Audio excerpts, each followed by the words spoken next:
The desperate plea. The Galactic Council's chamber had never been so silent. Usually, the hall roared with hundreds of voices, each species vying for influence or shouting their grievances. Now, the silence was broken only by the distant hum of translation drones and the crackle of static from exhausted comms relays. The galaxy was dying. Reports had poured in for months, each more horrifying than the last. The Erexis, machines older than recorded history, were sweeping through system after system. They didn't negotiate. They didn't enslave. They consumed. Entire worlds were stripped bare, their fleets shattered, their cities erased in a tide of adaptive metal. Another world has fallen, croaked Elder Varen of the Karate, her voice breaking. 6 billion lives, gone in 3 days. Murmurs rippled through the assembly. Many lowered their gaze. Others hissed in despair. None offered a solution. Councillor Jal of the Serethi finally spoke what others feared to say. We are finished. Every fleet, every defense, every weapon, we have tried them all. The Erexis adapt to everything. We cannot win. His words hung like a death sentence. Then, slowly, the Karate elder raised her withered hand. There is one option, one species we have not called upon. The room erupted at once, hissing, clicking, bellowing in outrage. No, shouted Azrati General, his armored plates rattling. They are too dangerous. They are unpredictable savages, another delegate cried. But the elders stood firm. Humans. The word spread like wildfire. Even those who had never met one seemed to recoil at the name. The humans, primitive by galactic standards, barely a century in space, had been deliberately kept at the fringes of politics. They were brilliant, yes, but also violent. Their history was soaked in blood, wars that spanned continents, weapons that scarred their own world, rebellions fought against impossible odds. Other species viewed them as unstable, too reckless to be trusted with power. Yet now, with the galaxy burning, there were no alternatives left. The chamber doors opened. Boots echoed on the polished floor. The human delegation had arrived. At their head strode Admiral Sophia Reyes, clad in dark fleet uniform, her face carved with the lines of battle and determination. She did not bow or hesitate under the stares of hundreds of alien eyes. She simply took her place at the center podium and spoke. You've tried everything you know. You fought the way you always fight. And you've lost. We're not here to beg for trust. We're here because you have no choice. Gasps rippled through the chamber at her bluntness. Reyes leaned forward, her voice steady as steel. You don't need more fleets. You need killers. Survivors. A species too stubborn to die. That's what we are. The chamber fell into uneasy silence. The council, trapped between fear and desperation, finally cast their vote. Humanity would be given command of a joint task force. And as Admiral Reyes returned to her seat, she allowed herself the faintest of smiles. The galaxy thought it was summoning humanity as a weapon. They had no idea what they had just unleashed. The weapon of chaos. The Erexis fleet descended upon the barren moon of Tirivek with mechanical precision, their ships blotting out the stars. To the alien commanders who had fought them before, the outcome was certain. Any defense would be shattered within hours, any resistance absorbed into the swarm. But this time, humans were in command. Admiral Reyes stood on the bridge of the ISS Valiant, her hands clasped behind her back as the fleet reports came in. Around her, alien officers shifted uneasily. They expected her to form orderly battle lines, to meet the enemy with strength and symmetry. That was how every other fleet had fought and lost. Deploy forward decoys, Reyes ordered. The alien commander beside her blinked, his scaled face rippling in confusion. Decoys? That's suicide. The Erexis will. They'll do exactly what we want, Reyes cut him off. Moments later, a handful of small human corvettes surged forward, engines flaring bright. To the Erexis, they appeared as weak prey. The swarm shifted instantly, thousands of ships breaking formation to pursue. Now, Reyes whispered. The decoy ships detonated, unleashing nuclear firestorms in the heart of the swarm.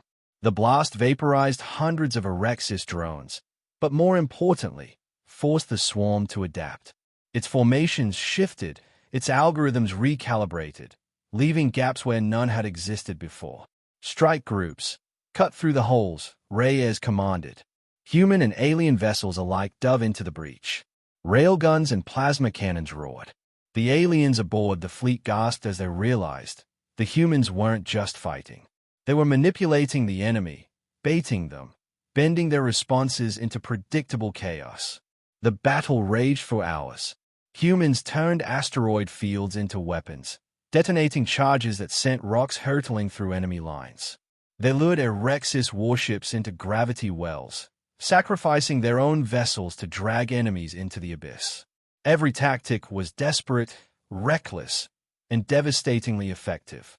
By the time the swarm retreated, limping back into the void, the battlefield was littered with wreckage. The Erexis had been beaten back for the first time in living memory. Yet the victory left the Council fleet uneasy. On the bridge of the Valiant, an alien officer approached Reyes, his voice trembling. You sacrificed thousands of your own lives today. You used tactics that no civilized species would even consider. Reyes stared at him, her expression unreadable. Civilized species are extinct species. We do what it takes to win. Word spread quickly through the Allied fleets. Some called the humans saviors. Others whispered that they were as terrifying as the machines they fought. In the Council chamber days later, reports of the victory spread, but so did rumors. The humans were not merely soldiers. They were something else entirely, predators unleashed on a galactic scale. And as the galaxy celebrated its first real hope, a shadow of doubt spread with equal speed. Had the Council summoned their salvation, or their doom? The turning point. The war should have been lost by now. By every calculation, by every model, the Erexis should have consumed the galaxy. Yet somehow, against reason, humanity was winning. Fleet after fleet followed their orders. Alien captains reluctantly adopted human strategies, hit-and-run assaults, feints, and even controlled sacrifices. What had once been considered madness now had a name whispered across command decks: the Chaos Doctrine. But the victories came at a price. The galaxy began to fear its saviors. In the Council chamber, arguments grew heated. They are too dangerous, thundered Councillor Vaughn, his many eyes flashing. Every war they fight teaches them how to fight us. What happens when the Erexis are gone? Others countered desperately. Without them, there will be no galaxy left to fear them. Would you rather be consumed? The Council split, alliances fracturing along lines of fear and necessity.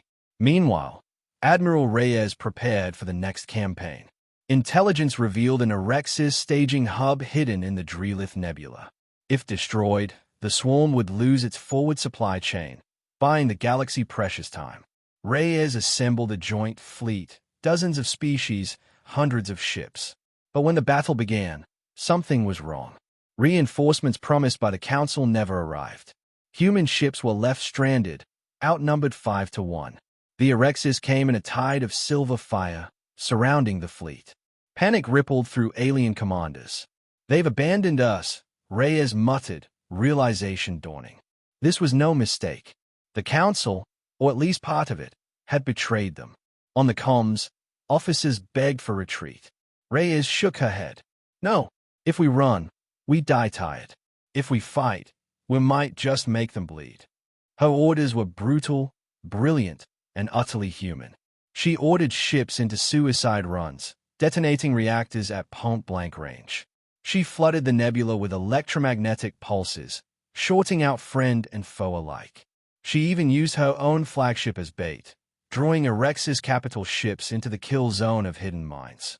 The battle became a storm of fire and chaos. Entire squadrons were annihilated, but so were entire swarms. Against all odds, the humans turned disaster into victory. When the Erexis finally withdrew, the nebula was littered with burning wreckage. Half the fleet was gone, but the hub was destroyed. In the silence that followed, Reyes addressed her surviving crews. Her voice was cold, steady. They wanted us to die here. Not the machines, the Council. They are afraid of us, and maybe they should be. But make no mistake, we don't fight for them. We fight for us, for humanity. and we will not die quietly. Her words spread through the fleet like wildfire. Even alien soldiers who despised humanity couldn't help but feel the pull of that defiance. The war had changed. Humanity was no longer just the galaxy's last hope. They were a power in their own right, and the galaxy had made the mistake of reminding them of it. Hope or extinction. The Erexis Forge world loomed like a black star, a machine planet bristling with weapons, endlessly churning out warships.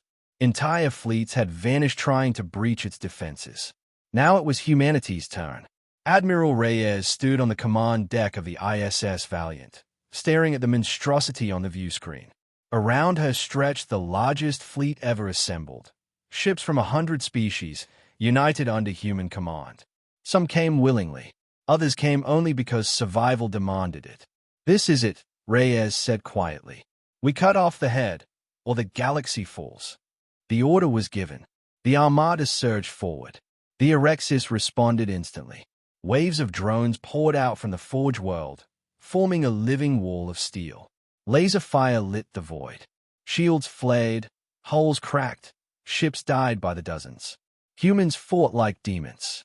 They turned their own vessels into weapons, ramming enemy carriers. They deployed virus-laced code into Erexis networks, confusing their coordination. They detonated warheads inside the carcasses of fallen ships, using wreckage as cover for ambushes. Alien commanders gasped at the savagery, but followed where the humans led. For the first time, the Erexis found themselves pushed back. But the cost was terrible. The Allied fleet was being shredded. Even with human tactics, the Forge world's defenses were overwhelming. Reyes knew the battle could not be won in open space. "Prepare the strike team," she ordered. "We're going inside." A handful of ships broke through the chaos, diving toward the Forge world's surface. Gunfire raked them, tearing hulls apart, but a few made it through. The Valiant plunged into a yawning hangar, disgorging human marines and their reluctant alien allies. Inside was a nightmare of shifting metal corridors, alive with machine guardians. The fighting was brutal, hand-to-hand, plasma and bullets shredding steel bodies. Humanity's allies faltered, but the humans pressed forward, reckless and relentless. At last, Reyes and her team reached the core chamber, a vast sphere of writhing cables and pulsing energy. It was the mind of the Erexis, the source of their endless adaptation. "Upload the virus," Reyes commanded. The device was crude by galactic standards, a chaotic storm of paradoxical code no machine intelligence could comprehend. It was human ingenuity distilled into madness. They activated it. The Forge world screamed. Systems overloaded. Fire erupted across its surface as its own defenses turned inward, unable to distinguish friend from foe. The great machine began to collapse. The surviving fleet withdrew, battered but alive, as the Forge world detonated behind them in a supernova of metal and flame. The Erexis were dead. The galaxy was saved. In the council chamber weeks later, celebrations rang out. Worlds cheered humanity as heroes. Statues were commissioned. Songs were written. But behind closed doors, whispers spread. The virus they created, could it be turned against us? They sacrificed millions without hesitation. What happens when they decide we are the enemy? Humanity had saved the galaxy, but they had also terrified it. Standing aboard the Valiant, watching Earth rise blue and fragile against the void, Admiral Reyes allowed herself a long breath. "We gave them hope," she murmured, "and a reason to fear. Maybe both are what they need." Her gaze hardened, because one day, they'll decide whether we are their salvation or their extinction.